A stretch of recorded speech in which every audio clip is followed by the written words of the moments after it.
What up, guys? So I decided to create this video because there are people out there that really don't understand why someone like myself would have not only reasonable doubt regarding Oswald's guilt in the JFK case, but I have strong doubts. Every lone nut theory believer that I've had an interaction with, they tend to have only a one-sided knowledge of the evidence. They've never actually dived into the first-hand sources themselves, and they've relied basically either on the Warren Report or other authors to tell them about the story. So I wanted to explore the case of the General Walker shooting that occurred on April 10, 1963, about 6 or so months before JFK was murdered in Dallas. At that point in time, April 10th, the Dallas Police Department actually had a suspect in mind. It was a man named Duff who had worked for Walker as his driver, and this Duff man ended up leaving on bad terms with Walker because he had gotten into a fight with one of his assistants. One of Walker's neighbors, his name was Robert Surrey, he testified to the Warren Commission that 2 nights prior to the shooting, he saw 2 men drive their cars up into an alley, get out, and they were prowling around General Walker's house, peering into windows, and appeared to just be kind of scouting the area out. That was 2 nights prior to the shooting. He told the general of this the next morning. Another of Walker's neighbors, Walter Coleman was his name, he testified to the Warren Commission that on the night of the shooting he was standing outside in his backyard. He heard the shot fired, and he ran over to the fence line, peered over the fence line, and toward Walker's home, and he witnessed 2 men fleeing from Walker's home. He said they both each got into separate cars and drove off. Seeing as how Oswald couldn't drive, that seems to be of significance. The Warren Commission just assumed that Oswald was able to make it to and from Walker's house using public transportation, such as a bus, but I really don't see how he's going to be getting on public buses with a rifle in his hand. You would think somebody would notice that. The fact is, there is absolutely not a shred of evidence as to how Oswald allegedly got to and from Walker's house that night. Now, the Walker shooting was only connected to Oswald over 6 months later after JFK was murdered, and it was entirely on Marina's word. You'd think that Marina, being probably the person that spent the most time personally with Oswald out of anybody else, that she would have something, her testimony or what she had to say would carry some weight.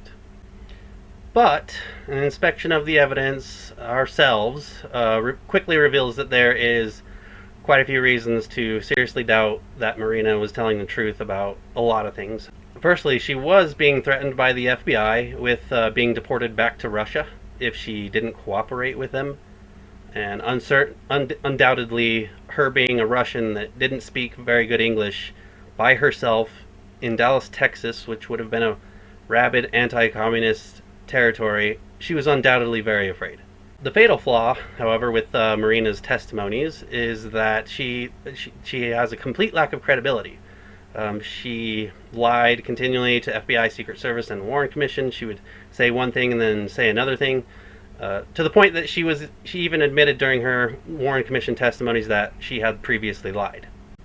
Turns out that the Warren Commission was very aware of her dishonesty. In the 70s, during the House Select Committee investigation, Warren Commission counselor Norman Redlich was called in to testify, specifically regarding a letter that he had written in 1964 to Commissioner Lee Rankin, in which he wrote that the Commission could not ignore the fact that Marina had repeatedly lied to Secret Service, FBI, and, of course, the Warren Commission. And so if you go on to read his testimony in front of the House Select Committee, he states that he states that at the time he believed that Marina may not have told the truth in connection to the Walker shooting. I think that's pretty significant when one of the Warren commissioners doesn't even believe her. The note that Marina allegedly found left by Oswald the night of the shooting in itself contains absolutely no information that connects it to the Walker shooting. The only thing that connects that letter to the Walker shooting is, of course, Marina's unreliable word. There's actually many reasons to doubt the authenticity of that note. First of which is that, well, the FBI took a look at the note, their handwriting expert, and the man identified it as Oswald's writing. However, we can see the reality of graphology, which is trying to identify the author of a paper via studying at their handwriting. This is called graphology. Turns out it's actually not based in science at all and is actually considered to be pseudoscience. And aside from that, obviously, if with enough time and practice, someone would be able to properly emulate another person's handwriting if they so wanted to. Both of these reasons just go to show that handwriting identification is unreliable at best. As if that's not enough to conclude that that note is not reliable as evidence, there's so many other problems with it that it'll actually take a little bit of time to get through that. So, the way that the note made an appearance was actually a bit of a mystery. The official story being that November 30th, Ruth Payne turned in a few items to Irving Police Department in order for them to forward to Marina, which included at least 2 books. Apparently, or allegedly, sometime after they received those things, someone at Irving Police Department found the note in one of the 2 books that Ruth had supplied.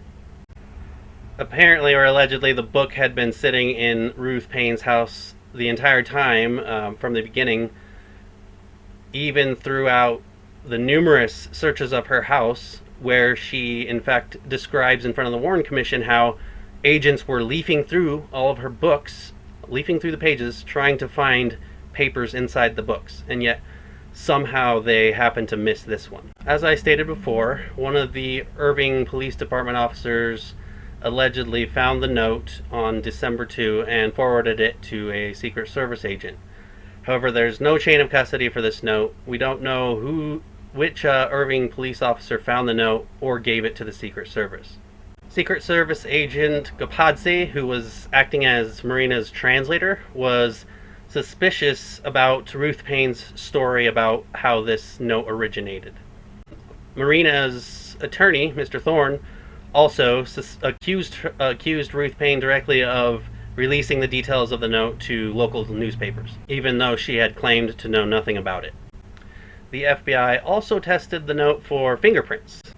They found 7 separate sets of fingerprints on the note, and not a single one of them belonged to either Marina nor Lee Oswald. Now, after the Secret Service received the note on December 2nd, the next day, December 3rd, they tracked down Marina and they interviewed her about it. During this December 3rd interview, this is the first time that her story regarding Oswald's behavior on April 10th come out. This is the first time that she mentions anything about Lee leaving a note for her. In other words, in all of Marina's interviews prior to December 3rd, she had not once mentioned neither this note or this episode with Lee having allegedly shot at Walker. The first time that she mentioned any of these details was after the note had been found and brought to her attention and she was asked about it. The other evidence that both the Warren Commission and House Select Committee purport to link the Walker shooting to Oswald is ballistics evidence. It's interesting to note that on April 12th, 2 days after the shooting, numerous newspapers were running stories and quoting the Dallas police as identifying the slug as a .30-06 round, which is a good bit bigger than a 6.5 millimeter round. 7 months later, after JFK was murdered, the FBI took the bullet that was recovered from Walker's house and they ran some tests on it, and their report shows clearly that metal compositions were different in rounds used in the JFK assassination. There were several tests performed regarding the physical characteristics of the bullet. This is mostly things like the marks that are left by the rifling in a barrel. You can determine what rate of twist it has. This is called a twist rate, and it determines how fast the bullet will be spinning when it comes out. These kind of characteristics are extremely common to many different firearms, and that's why all their reports say that they could neither confirm nor dismiss the slug as being fired by Oswald. So, in other words, even though they do their best to make it sound like it could be a match, in all reality, there was absolutely nothing that linked it to Oswald's rifle. The House Select Committee, their report states, it makes it sound like they had identified the Walker bullet as being a 6.5 Mannlicher Carcano fired from Oswald's rifle. However, when you actually go read their firearms report, which that statement is based off of, it's an entirely different story, and it's just clear that they couldn't make any identification due to the bullet being so badly mangled. One of the methods used by the House Select Committee on analyzing the Walker round was an analysis called Neutron Activation Analysis, or NAA. This analysis was performed by Dr. Gwynn. He concluded based on the NAA tests that the Walker round was most likely a Mannlicher Carcano round, and that's basically how they linked the shooting to Oswald. However, since that time, there have been numerous scientific papers that have come out which show that Dr. Gwynn's analysis and NAA were greatly flawed. The fact of the matter is, the FBI no longer uses NAA analysis because of the fact that it is unreliable. As you can see, as of today, as of right now, the final word on the ballistics evidence is that there is absolutely nothing linking that Walker bullet to Oswald or his rifle. Absolutely nothing. If you think I'm wrong, find it and show it to me. But I don't think it's out there.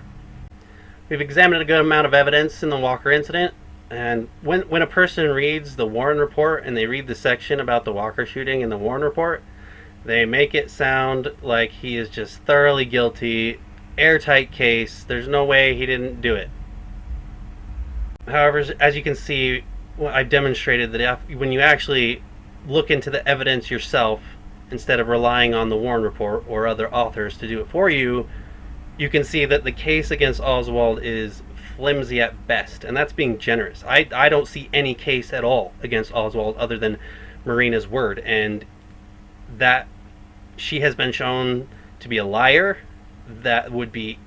She would be easily discredited in a court of law for that reason. There's no way you would convict a man of this based on one woman's word who's known to be a liar. The question is, why, even though the case is so utterly flimsy against Oswald in the Walker shooting, why would the Warren Commission proceed to paint it in a different light? Why would they go through so much pains to make it look like Oswald was guilty when clearly the evidence does not support that position at all? Why would they do that? Well, one possible answer is the fact that it seems pretty clear when one reads, again, you have to go read yourself documents and not rely on authors. And when one does this and you study particularly the Warren Commission executive sessions, they were classified and they remained secret for years and nobody could read them. But we can read them now, and if you go read the Warren Commission executive sessions, particularly one of the more interesting one is this executive session that was held January 22, 1964. This was one of the first Warren Commission meetings when they were still figuring things out. As you can see, they were dealing with on this occasion, they had an emergency meeting because there had been some information that Oswald was an undercover FBI agent. They purportedly had his badge number and how much he made a month. This obviously troubled the Warren Commission quite a bit, but this particular executive session is super interesting to read because it's just so revealing. And the one part that I would show you here is that you can see clearly that there are numerous documents that are now declassified that show that the attitude both behind the FBI or both behind the Warren Commission and the FBI, who they relied on entirely for their investigation. The Warren Commission refused to get investigators of their own. They relied on the FBI investigators instead. And it's made clear from both FBI documents and Warren Commission documents that the goal was never to find the truth. The goal was to convince the public that Oswald was the lone assassin. And when you see it in that context, now you kind of understand why, even though the case against Oswald in the Walker shooting is flimsy at best, they paint it in their report as though it's an airtight case closed. And it's just so dishonest. And yeah, there are a number of other incidents that are just like this, key incidences. For example, I'm not going to go into them, but I do plan on creating videos on these topics just like this. But for example, one of them is Oswald's alibi. When he was being interrogated by Dallas police, he actually stated an alibi of where he was during the shooting, and he said he was on the first floor with all of his employees eating lunch, as he does every day. Turns out that there are actually several of his coworkers that you can go read in FBI affidavits that a number of his coworkers state that they saw him on the first floor right around the time of the shooting. Of course, you wouldn't know that because the Warren report isn't going to tell you. So, and there are other details, and like I said, I don't want to get too far into that, but there are details in the story of Oswald's alibi that are just, you can't get around them.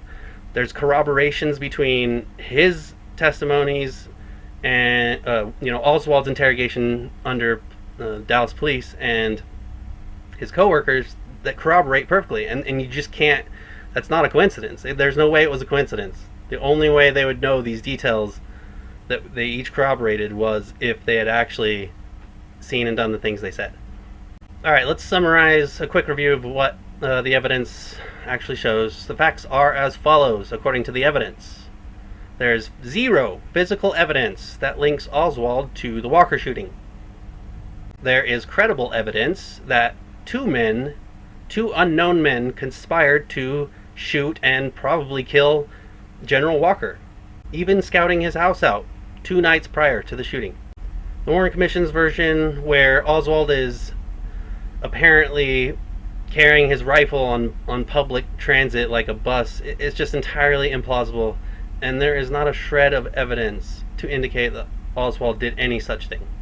Marina's testimony is highly suspect. She continually lied, continually changed her story. With someone like that, you just don't know what was the truth and what wasn't, and that's why a witness like that is just completely unreliable. The alleged note that Marina found, far too many problems with it to be considered a piece of reliable evidence either. Just far too many problems. The final verdict on Oswald in the Walker shooting is a resoundingly not guilty. Thank you.